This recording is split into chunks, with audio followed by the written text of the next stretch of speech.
Distinguished guests, friends and fellow citizens, it's my privilege as Lord Mayor to welcome you all to this annual civic commemoration of Holocaust Memorial Day. We gather in solemn remembrance of the millions of men, women and children who suffered and perished in the Holocaust, as well as those who fell victim to subsequent genocides across the world in Rwanda, Bosnia and Darfur.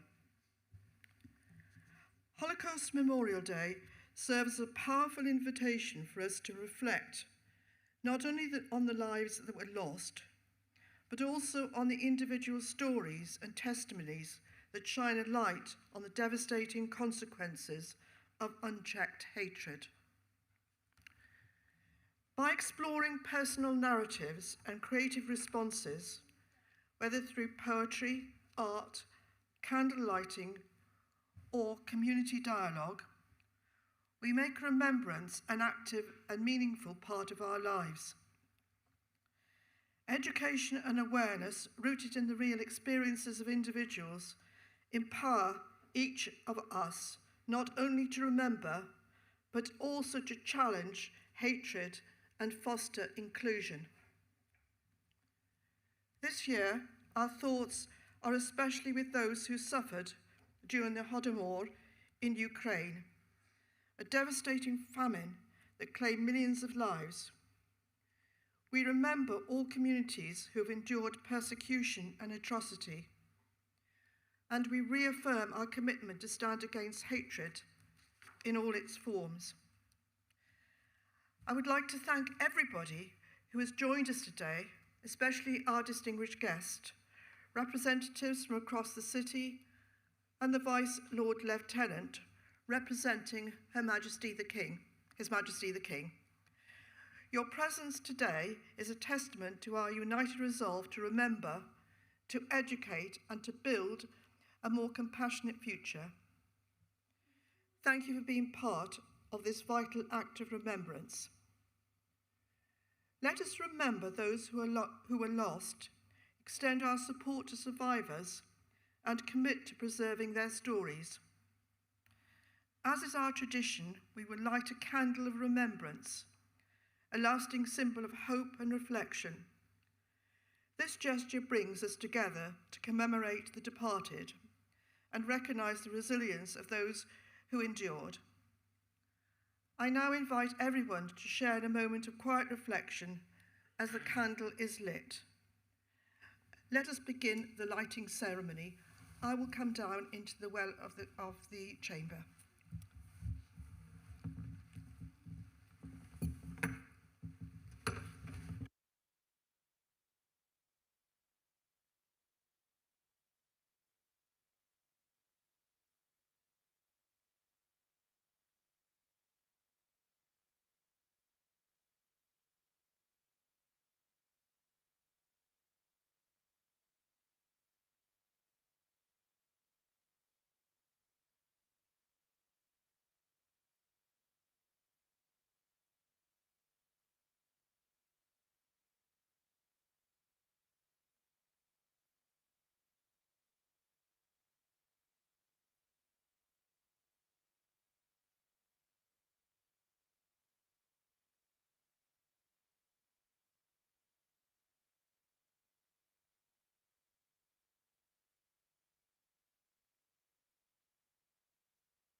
Holocaust Memorial Day reminds us how important it is to learn about the diverse experiences of those targeted by Nazi persecution, including Jewish and Roma communities, disabled people, gay men and trade unionists, and those harmed in more recent genocides, such as those in Rwanda, Bosnia, and Darfur. People like Henry Wuger, a Jewish refugee who fled the horrors of Kristallnacht in Germany and dedicated himself to educating others about the dangers of intolerance. Roma survivor Raymond Gurem, who endured internment and worked throughout his life to share the often overlooked suffering of Roma people under Nazi rule.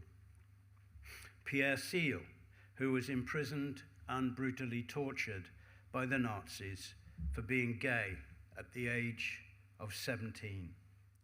Franziska Mikos, who was one of 400,000 German women sterilized by the Nazis because she was deaf under the law for the prevention of hereditarily diseased offspring. Eric Marangwa, who was saved by teammates during the 1994 genocide in Rwanda and now works to promote reconciliation through sport. Selena Sarajevic, who escaped the Bosnian War in 1993 and transformed her personal past into a source of inspiration to nurture hope for a better future. Sharif Barko, who sought asylum in the UK after escaping the genocide in 2003 and was tragically murdered when he returned to Darfur to arrange for his daughter to join him. By engaging with these individual stories, each personal, each unique, we not only honor their memories and learn to recognize the warning signs of hatred, we strengthen our commitment to challenging prejudice in every form. Passing these histories on ensures that the lessons of the past shape a more just and compassionate future for us all. As the years passed, we are growing more distant in time from the Holocaust and from the other more recent genocides that we are commemorating today. That distance brings a risk that memory fades, that the sharp reality of what happened becomes blurred, abstract, or even questioned. The theme this year, Bridging the Generations, calls upon us to reflect on the importance of passing on the lessons of the past to younger generations, ensuring that the horrors of genocide are neither forgotten nor repeated. Genocide doesn't discriminate by age. Infants, children, adults, and the elderly have all experienced unimaginable suffering in different ways. In many cases, entire family lines were erased. The diary of Anne Frank, written while she was in hiding during the Nazi occupation, stands as a poignant testament to the enduring human spirit in the face of unimaginable adversity. Anne received the diary from her parents on her 13th birthday and began writing her diary that same day. I want the diary to be my friend, and I'm going to call this friend Kitty.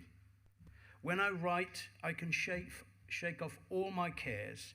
My sorrow disappears. My spirits are revived. But, and that's a big question, will I ever be able to write something great? Will I ever become a journalist or a writer? Anne's last diary entry is dated the 1st of August 1944.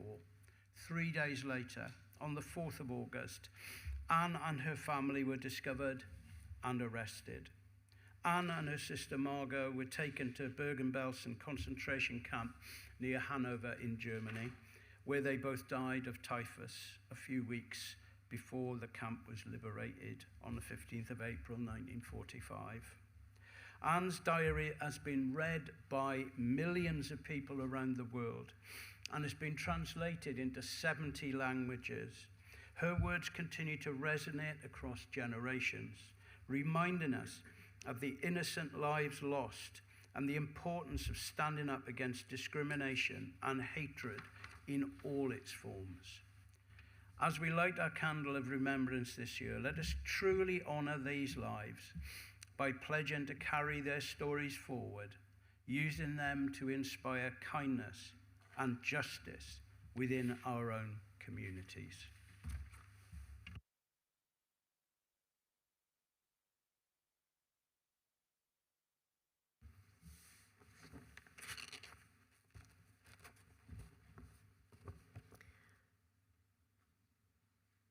Vice Lord Lieutenant Rear Admiral Christopher Snow, my Lord Mayor, Councillor Cathy Watkin, Leader of the Council, Councillor Tudor Evans, distinguished guests. A very, very warm welcome to this year's commemoration of Holocaust Memorial Day. As a member of Plymouth Centre for Faiths and Cultural Diversity, we've been delighted and honoured to collaborate with Plymouth City Council year on year to share this important day with you all. Since this very special commemoration began in 2001. And for 2026, we're being asked to reflect on its central theme, bridging generations. In the last 12 months, we've all witnessed an increase in division and hostility in every corner of the world. And sadly, even right here on our own doorstep, we are certainly living in very unprecedented times. And yet, on a day like today, we're being asked to recall protected memories from the past and connect them to the present. Many of our heroes and countrymen fought so that today we and others could enjoy freedom, human rights, and justice. We will hear one such story about such a person from one of our presentations today.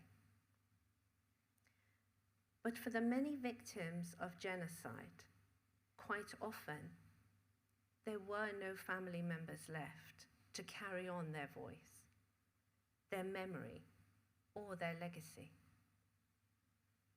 We, gathered here in this commemoration, have the honor to be that voice.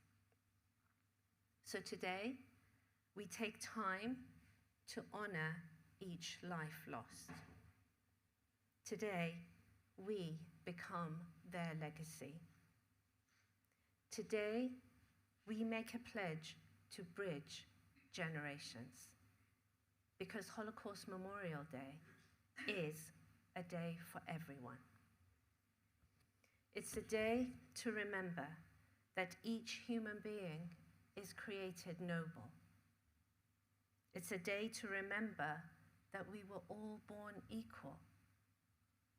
It's a day to remember the sacrifice and example of others. It's a day to remember that our purpose in life is to eradicate contention and instead build bridges that bring people closer together. It has been an absolute privilege to collaborate with our wonderful contributors for this year's program. We have guest speakers representing notable groups who have experienced genocide. We have our wonderful laureate of words, R.C. Thomas, and two wonderful schools, Ernest Settle Primary and Devonport High School for boys. You will notice that many of our contributors are rather young this year and young at heart, which is just as important. And that's as it should be, Tudor mentioned the importance of passing on the important lessons to younger generations. But by the end of this commemoration, I wonder what your feelings might be. Are we, in fact, learning important lessons from them? Either way, I hope that together we will all feel that our future is in very safe hands. We hope you enjoy the program that's been so lovingly put together for you today.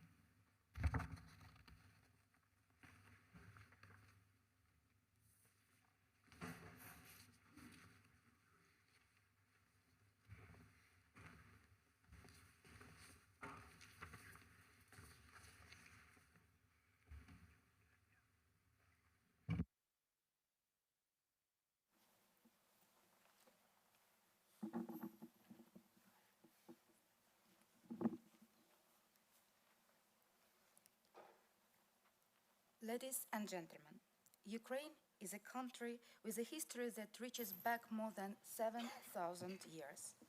It is a land where civilizations rose, cultures flourished, and a distinct identity was shaped long before modern borders exist. Ukraine has never been a blank space on the map. It has always been a nation with a voice. But Ukrainian history is not only a story of creation, it is also a story of struggle. For centuries, Ukraine has fought for its freedom and independence. Generation after generation, Ukrainians have been forced to defend the most basic human right, the right to exist as themselves. One of the greatest crimes committed against the Ukrainian nation was the Holodomor, 1932-1933, a man-made famine organized by the Soviet regime. Millions of Ukrainians were starved to death, not by nature, but by policy. Grain was confiscated, villages were sealed off, and hunger was used as a weapon to break the spirit of a free nation. This was not just a tragedy, it was an attempt to destroy Ukrainian identity as its roots. Today, Ukrainians are once again fighting the same enemy, but under another mask, for the same values: freedom, identity, and the right to be a nation. The war is not only about territory, it's about history, it's about dignity. Today, history speaks to us again, and history's megaphone is culture itself, the culture of entire peoples, of regimes. We are here because we want the voice of our history to be heard. «Ой у лузі червона калина» was the unofficial anthem of the Ukrainian siege riflemen. The song became especially popular during the First World War and turned into a symbol of struggle for Ukraine's independence and the soldiers' fighting spirit. «Ой у лузі червона калина». Ой, у лузі червона калина похилилася, чогось наша славна Україна зажурилася,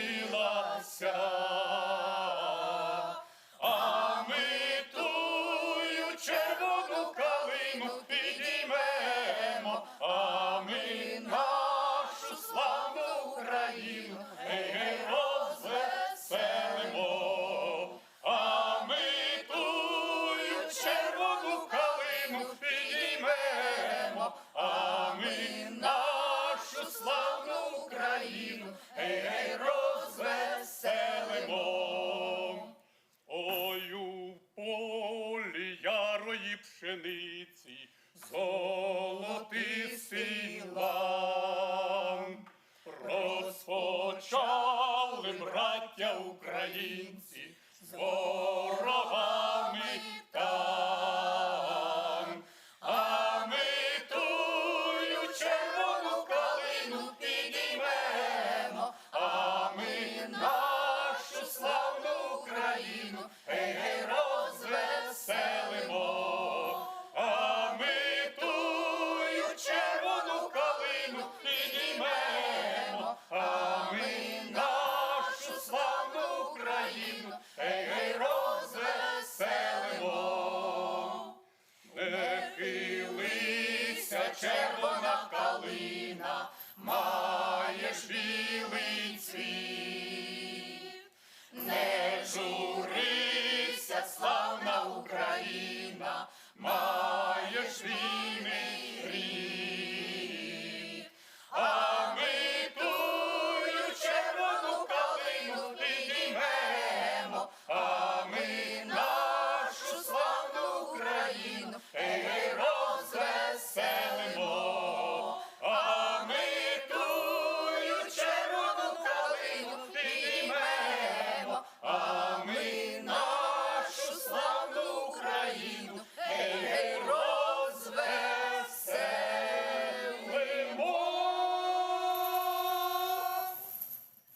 Good morning, everyone.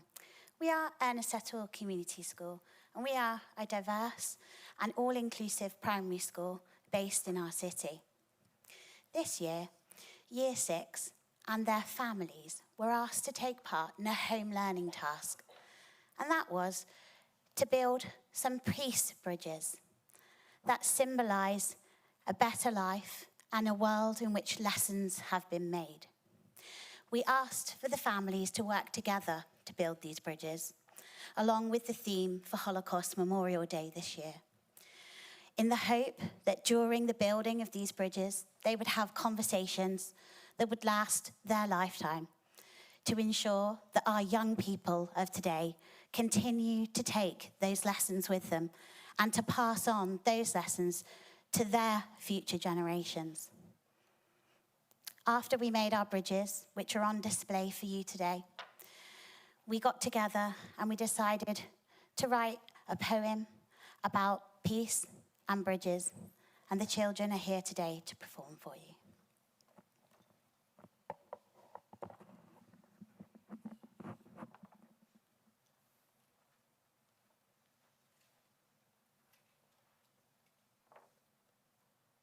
We stand here together, young voices, old memories, in a place of listening.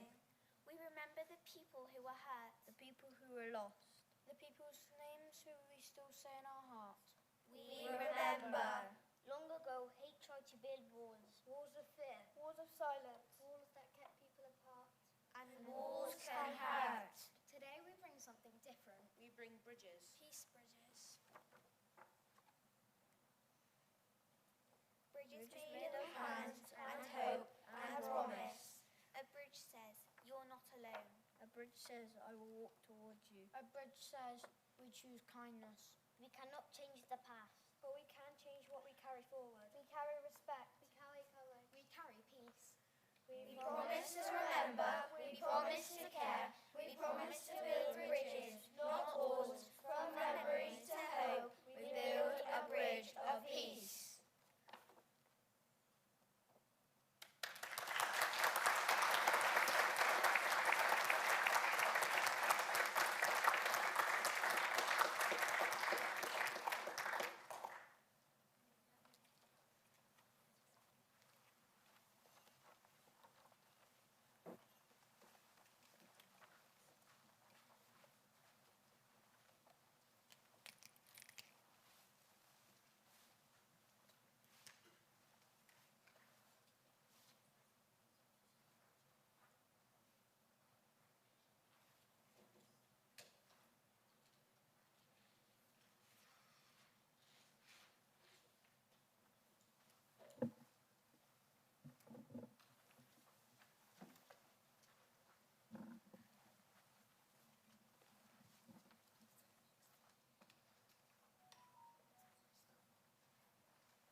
Please join us on a typical day reading a story to our children. We've just got Rory with us today, and this story is very, very special to us.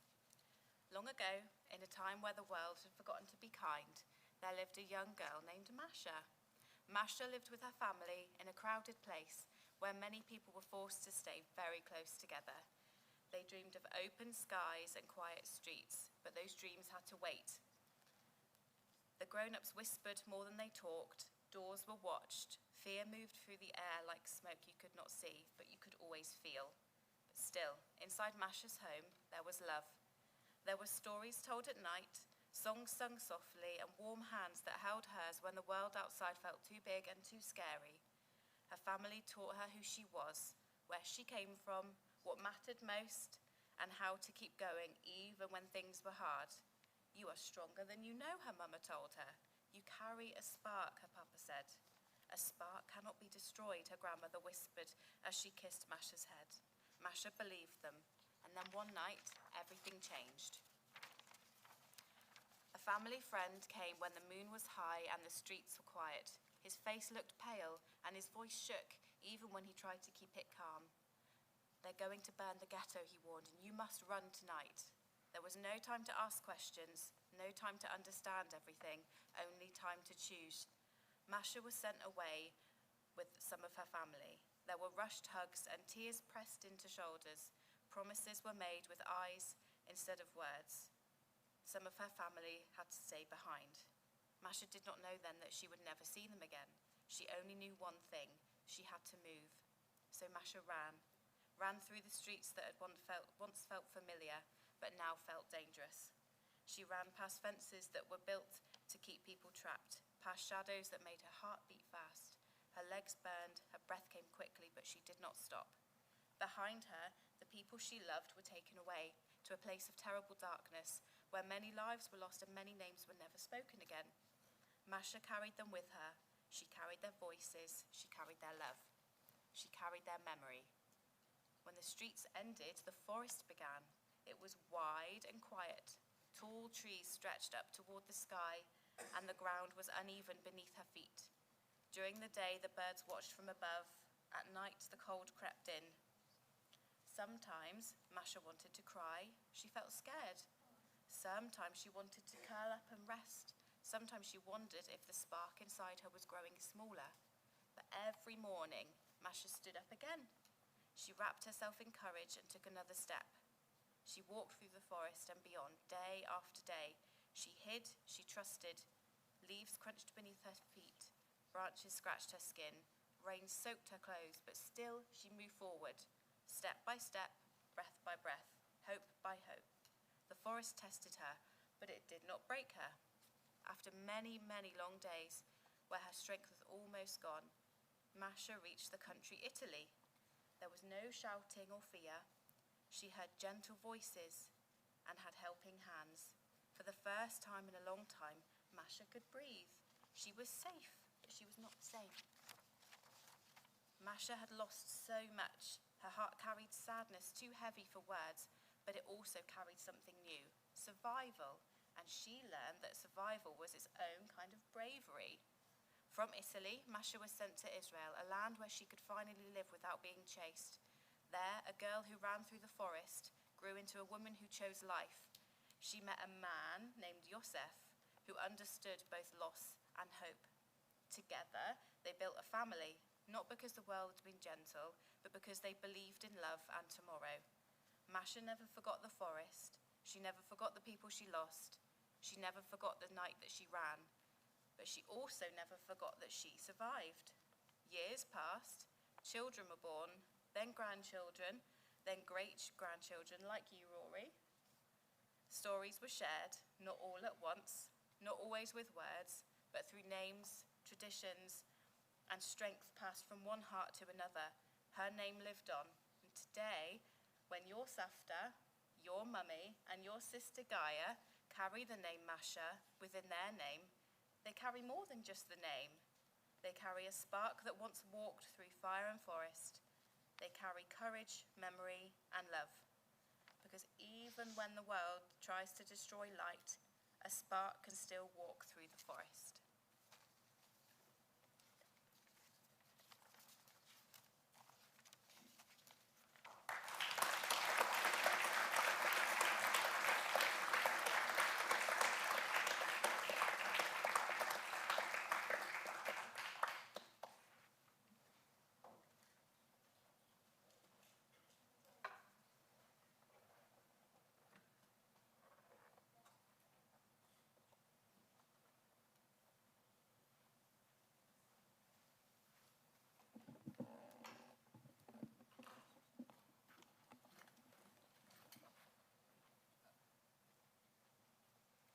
Hi everyone.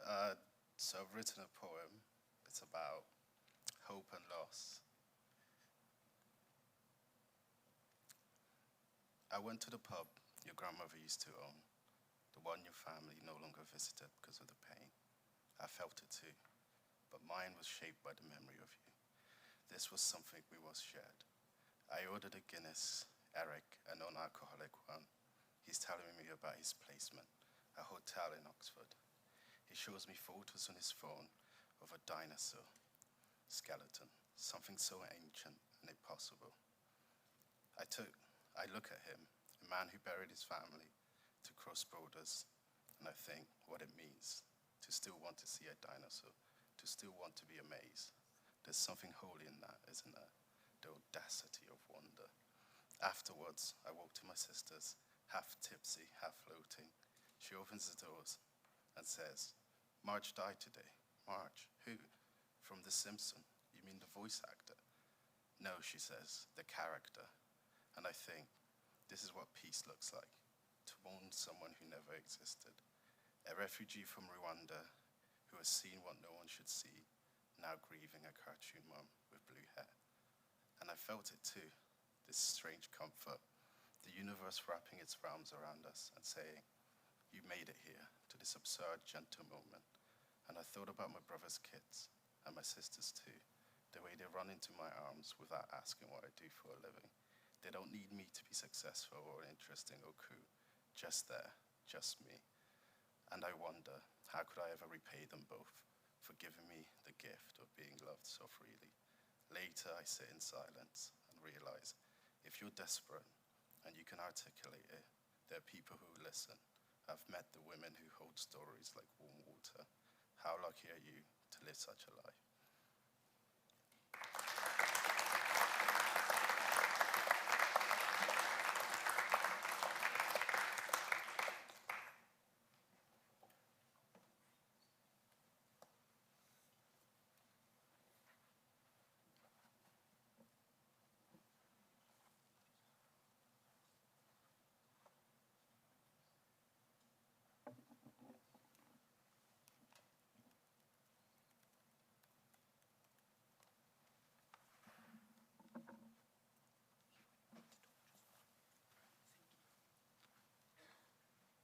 My great-grandfather. That's Henry Paul Bradley Roberts in the middle, and my grandmother, who unearthed this story for me, is the baby. My great-grandfather came from a very militaristic background. We can trace our family to at least the Crimean War. He was a part of the Royal Artillery. He trained and earned his commission at Woolwich Barracks. He was very proud of this, as he was in the he had to pass an exam to qualify and could not buy his commission. He graduated from Woolwich in 1938 as a second lieutenant.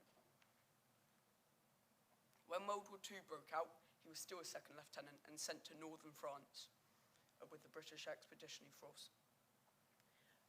When the Germans made their breakthrough through the Ardennes forest to flank the British and French forces. The British and French forces were forced to retreat to Dunkirk. It was here where Second Lieutenant Roberts was captured.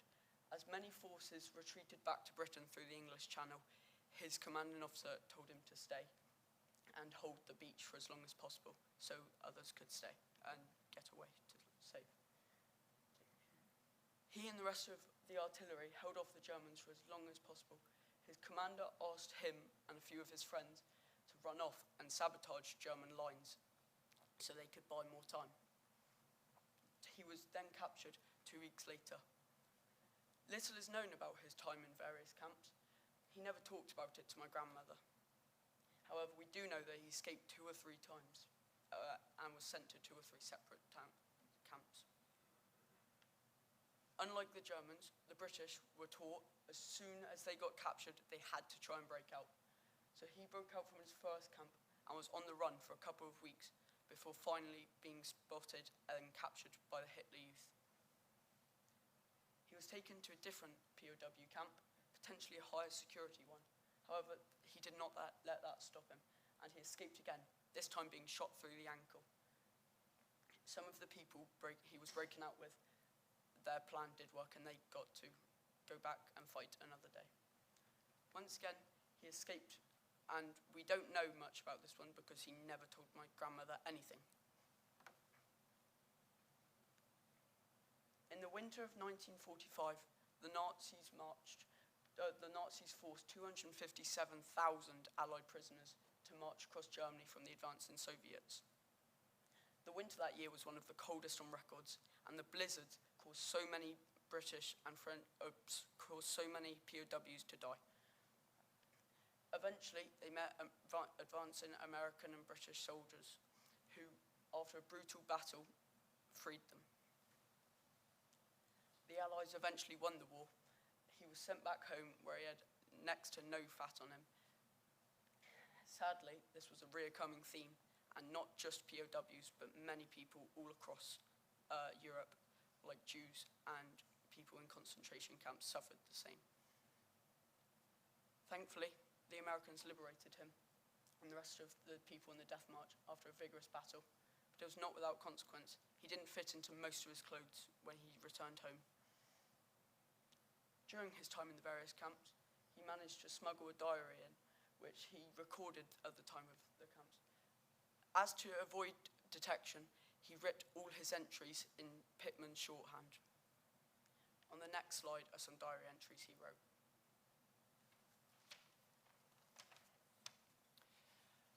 June the 2nd, Saturday. The day was fine and warm. We were called for roll call at 0645 and breakfast was at 0830. Porridge again, with bread and coffee. I spent some time on the letter to Mother, but we were interrupted by the arrival of the German orderly. He bought the parcel issue for next week, only one between the 5 of us again. There is talk that the Swiss will be inspecting the camp, and Joe says we should get things ready just in case. After lunch, we went for a walk around the compound. Talked with 2 fellows from Hut 24 who say they heard a rumour that Italy might surrender. It seems too good to be true. We spent the rest of the afternoon reading. Tea was at 16:15. Dry bread, a little jam, and tea. After tea, we sat outside in the sun and talked. There is a feeling of restlessness and hope. Lights out at 22:15. Slept well.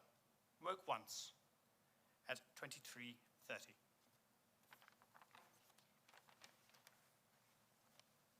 So, my great-grandfather is the one furthest on the left. These were his friends, and this photo was taken before the war. Each one of them served in the war, and all but one of them survived. The one next to him fought on D-Day, and one fought in the Battle of Britain as a pilot. Another was fought with my grandfather, and like him, sabotaged the lines and was captured. And another one fought on D-Day with him. And sadly, the last one, in the middle, fought on D-Day and died. He refused to tell my grandmother many stories from his time, and while he still had his diaries, he would never tell my grandmother what they said. So in the summer of 2025, while I was talking to my grandma about her dad, while playing a game of Uno, she mentioned her diaries. I was very interested because I've always liked history. So I offered to see if my teachers could help decipher the code. I asked my computer science teacher, Mr. Scott, and without hesitation, he accepted. And this was just before the summer holidays. He said it would probably take the entire summer holidays. We would have been fine with that. I'm very thankful. But so many other teachers banded together, and it was done in a very short time. Those were all the teachers that helped decipher the code. That's 30 who gave up their time, and I, as well as my family, extend our greatest gratitude to every single teacher who took part. It was projected to take the entire summer holidays to maybe get halfway. And even if it didn't take that long, I would have been so thankful. But with all the teachers banding together, it took 3 days. 3 days to decipher 155 pages. A time no one in my family expected, and it brought my grandmother to tears. The school also gave my family a full decoded diary entry, fulfilling my grandmother's wish and making her year, if not her life. I'd just like to say a very big thank you to all the people who helped decipher my father's diaries, and I'm very grateful. Thank you. That was my grandma. For a long time, my grandfather's diary was a mystery. locked away in a secret code that no one could read. To us, those pages were like a wall standing between his past and our present. By working to translate these words, our family has finally built a bridge across that gap. We aren't just reading history in a textbook. We are listening to his voice, his fears and his hopes. This diary reminds us the responsibility of never forgetting isn't just a phrase. It's a choice we make to keep a person's story alive. Today, we unlock his message so that my generation can carry it forward, making sure his light and the lessons of his time are never lost in the dark.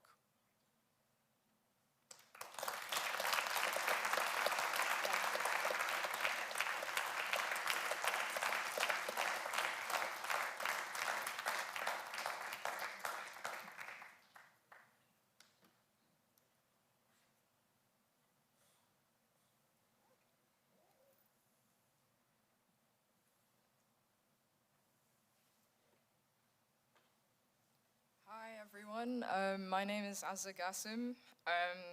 Go to the next slide. Nice to meet you. So some of you might know who I am. I've done a couple of artworks around the city, but first and foremost, I'm Black, I'm Muslim, and my heritage is from Sudan, and I'm forever grateful for that. If you go to the next slide. So this is what culture means to me. So if you look in the top left corner, there's a picture of my grandmother making some food that is now in a publication made by my cousin, who's also passing on the legacy and the recipes that she's cooked a very long time ago. And the house in the middle is currently my grandmother's house. So this is the home of where a lot of family celebrations were held, wedding ceremonies, a place where my younger cousins were born and raised. And it was just the place that I call home. Although Plymouth is my home, this is where all of the roots began. And as it stands, next slide please. With what's happening in Sudan at the moment, it's been 1,000 days since the war began, and about 150,000 people are dead due to the current war. And over 3.3 million people have been displaced from Sudan to neighboring countries. And for me, I'm blessed that I managed to see my grandmother's house multiple times before she passed in 2014. And the thing that I have in my hand right now is her wallet. This purse right here is something that she has passed on to me, and I hope to pass it on to the next generation. This is something that I always keep in my bag at all times to remember her.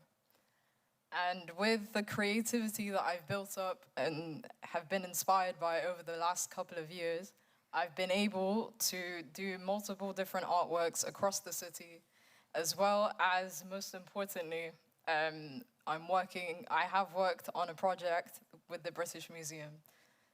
They approached me, not last year, but the year before. If you go a couple more slides, on that one, keep it going. So these are just a couple of the artworks that I've done around the city. Some of you might be familiar with it. But if you keep going to the next one. This is me last year working with the British Museum in London to create a display case that is now there for the next, not 1 year, but 2 years, given their contract. Who knows, it could be up for more. Fingers crossed. Inside the cabinet display showcases images and objects specifically like this wallet that my grandmother has held that are in the display case, as well as comic book illustrations that I've personally drawn that is in there. And I had the blessing of being able to go with my family to London with my dad, my brother, my mother, and my newborn niece who's only 6 months old. So to her, life is just beginning. But later on in life, she can see through the images that her auntie is in a museum. And I can continue to pass on this legacy through her and for all the other young people around me to remind us of what has happened in Sudan, although we cannot go back there currently. Trust me, I wish I could go back. But it's to remember all of the amazing memories that I once held, which I still carry to this day. Thank you.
must speak up.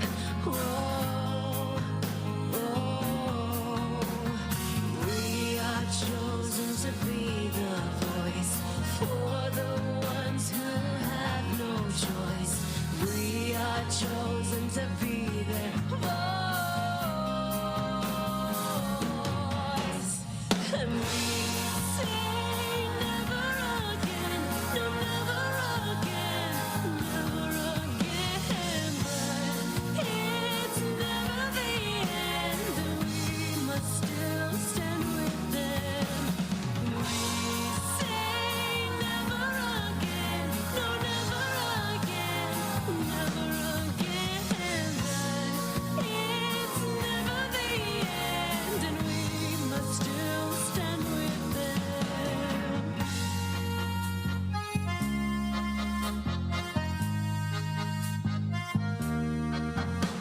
Look at the horse that goes round and round, round and round on this merry-go-round. Look at the horse that goes round and round. Whoa,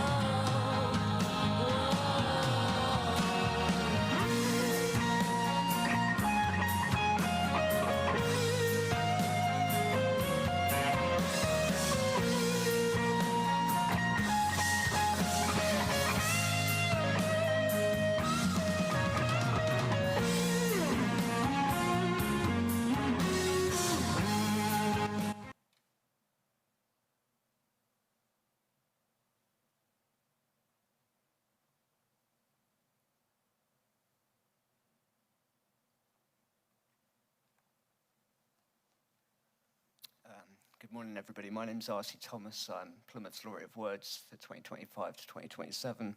I'd like to thank Arazu and everybody involved today for inviting me to be in part of such an important event. I've written a very short story following Plymouth's Premier Odd Jobs man, Eric Tucker, as he grapples with the impact of the Holocaust. It's called Epiphany. The younger generations should know about prejudice, Eric Tucker's granddad told him at 8 years old. He opened a large hardcover book to show photographs of men, women, and children packed and stacked in three-tier bunk beds. When we liberated Bergen-Belsen, we saw all of this. Why did they all sleep with a bowl? Eric asked. Bowls were precious in the concentration camps. It meant they could eat, though not often. When we found them, they'd not eaten for days. The rib cages poking through the pale, paper-thin flesh stayed with Eric. These days, as an adult, he spends his spare time researching the Holocaust and talking about it with others on online forums. Today, with a tin of white paint on his BMX handlebar, he cycles over the roundabout from Devonport Road onto Albert Road, down the hill and past the walls of HMS Drake. Heading through Western Mill and St. Budo, he arrives at the Tamar Bridge. He's not paid to work on the bridge, but as Plymouth's premier odd jobs man, he shows willing in the hope the council will contract him. Almost halfway across the bridge, he leans his bike up against the railings and pulls a paintbrush from his work trouser pockets. As he touches up the pedestrian and cycle lane markings, he lists bridges to himself: arch, truss, cantilever, cable stayed, beam, long multi-span, extra-dosed, pontoon, pipeline. And then there's the ancient footbridge, logs and boardwalks over wetland. Centuries later, we still rely on a stable crossing. Eric stands to look over the railing. The silhouettes of past lives swim in the dark water below, their history flowing on and on. Late last night, deep down an internet rabbit hole, Eric, for the first time in his 46 years, learned Holocaust didn't only apply to the Jewish. The Romani, the Slavs, people of color, the LGBTQ plus community, the disabled, and those with political and ideological beliefs which differed to the Nazis also suffered the terror of their regime. He learned Holocaust shared a space with genocide. The sharp, sickly sound of the word genocide dried his mouth. Eric, a straight, white, working-class, able-bodied male, has never experienced prejudice, yet genocide has been happening all through time. All over the world, the mass killing of people of particular nationalities and ethnicities. Where does it end? He wrote in the forum. Understanding and compassion must be the answer. Cycling back across the bridge towards Plymouth, he notes 2 suspension cables. Once made of ropes or vines, they've evolved, now spun wires for extra strength. Eric ponders that notion. Extra strength. Bridges are structures for support and connection, a joining of 2 different places. Can they not then be a means of following on from one point of history to another? A bridge is made up of decks, lifted, attached to hangers, and melded together. They pave one continuous route, preserving the road, which came before. He imagines a bridge from his granddad to himself, to the next generation, and so on. A bridge on which can travel history, experience, learning, and understanding. The awareness of evil to prevent it from happening again. He couldn't wait to get back home, to get online, and share his epiphany with the forum. Thank you.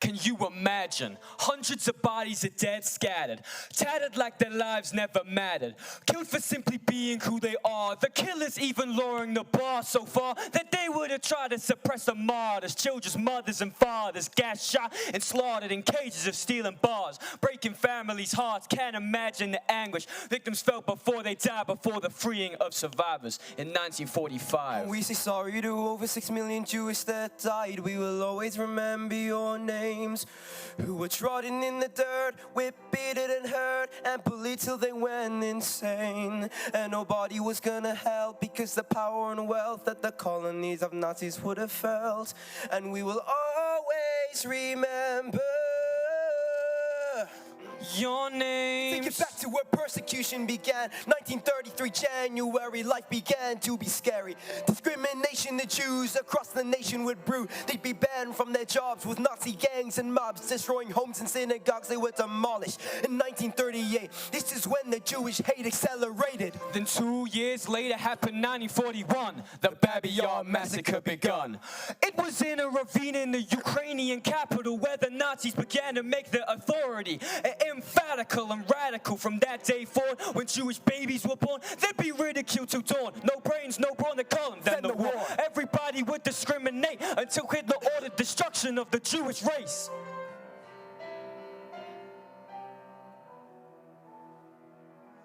And we say sorry to over 6 million Jewish that died. We will always remember your names, who were trodden in the dirt, whipped, beaten and hurt, and bullied till they went insane. And nobody was gonna help because the power and wealth that the colonies of Nazis would have felt.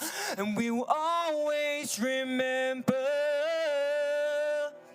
your our names. 1942, it was the Wannsee Conference. They had a final solution. They said it with full confidence. There was a plan to systematically execute all of the Jews in chambers. After they put the strong to labor, slaving away every day to pay off their imaginary debt for living, but to still meet their deaths. Their torture would last up until 1945 when they would be freed. At least, those who survived. The Holocaust killed over 2/3 of the Jewish population. The Nazis operated over 40,000 concentration camps across Europe. We wanted to create and spread this message to ensure that History does not repeat itself. History can repeat itself. We honor those who died. We remember their lives. History can repeat itself. We can't let them go. We'll let everybody know. History can repeat itself. They won't die from our minds in the adversion. We'll remember them. We say sorry to over 6 million Jewish that died. We will always remember your name. Your name's discrimination to Jews across the nation will prove they'll be banned from their jobs in Nazi gangs and mobs, destroying homes and synagogues. They were demolished in 1938. This is when the Jewish hate accelerated. We will always remember. How we will always remember. Remember. We will always remember your names.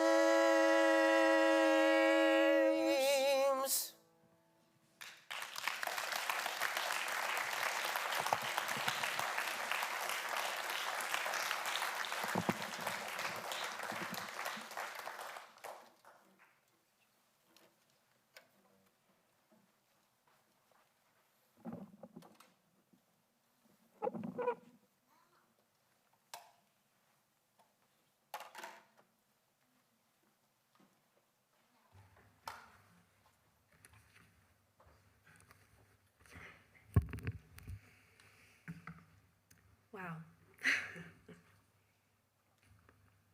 I think we can all feel very proud of the amazing legacy that we have, and can't really find words to thank everybody who contributed today to the program. So, dear guests, we come to the end of another year's commemoration. And it's fair to ask, why do we come together every year to hear these important stories? We do it because it's a reminder that prejudice and the language of hatred must be challenged by us all on a daily basis.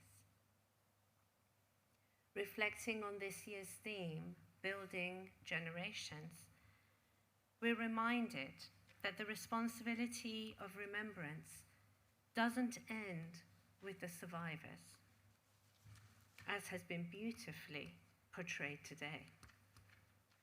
It lives on through their children, their grandchildren, and through each one of us.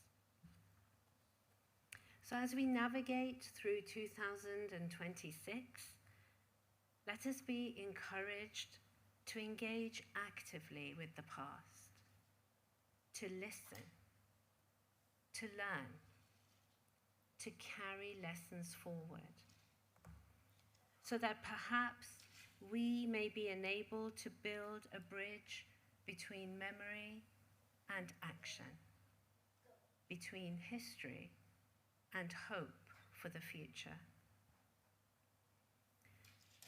We hear about the past in order to create a safer future. By learning, we empathize, we pray, and we act. Thank you for your time. Thank you for your passion. Thank you for making today another memory that can be passed on like a shining torch. Each one of us is a bridge. And this beautiful light can be passed on for many generations to come. As is always tradition, we are going to end with a prayer kindly offered by Menashe.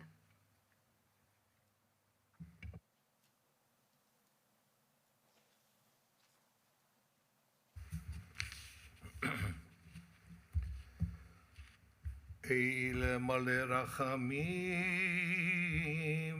שוכן במרומים, אמצי מנוחה נכונה, תחת כנפי השכינה, במעלות קדושים וטהורים, כזוהר הרקיע, מאירים ומזהירים.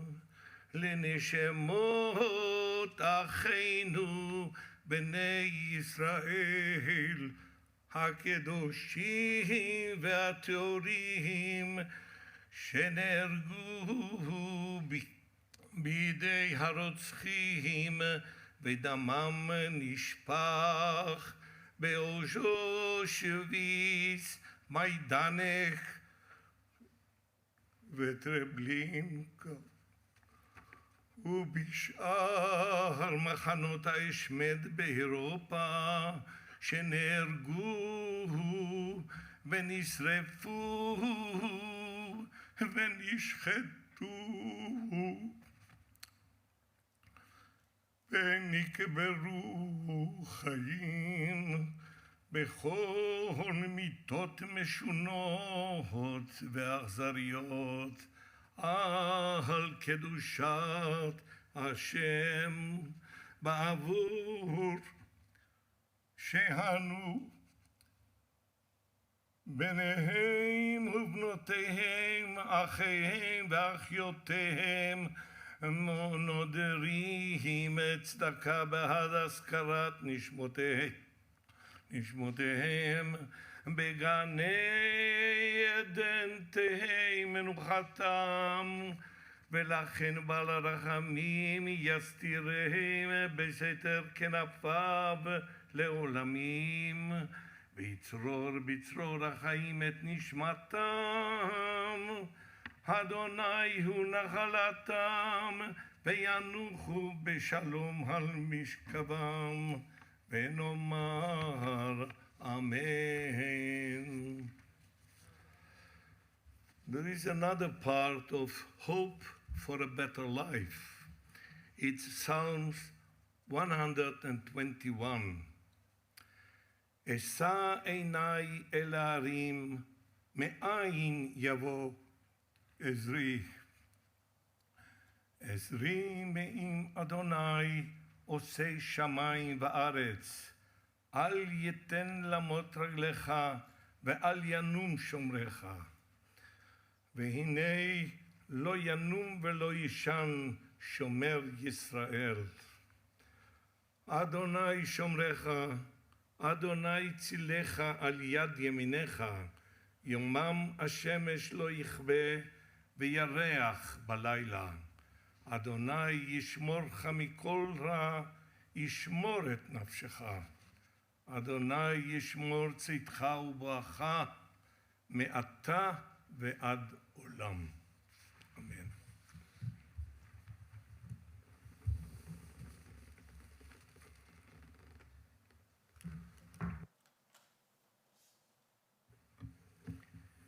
Thank you all for being here today and for joining together in this important act of remembrance on Holocaust Memorial Day. Unfortunately, due to the adverse weather conditions, the planned ceremony at the Peace Garden cannot go ahead this afternoon. It will be rescheduled, and we will share the new date with you as soon as possible. We appreciate your understanding. We hope you will be able to join us when it takes place. This year's theme, Bridging Generations, reminds us how vital it is to carry the stories, the lessons, and the warnings of the Holocaust forward.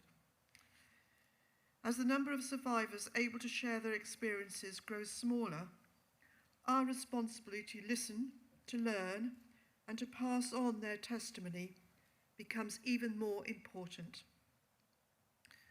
Thank you once again for attending today, for standing with our community, and for ensuring that remembrance continues across the generations. Thank you.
Zemlju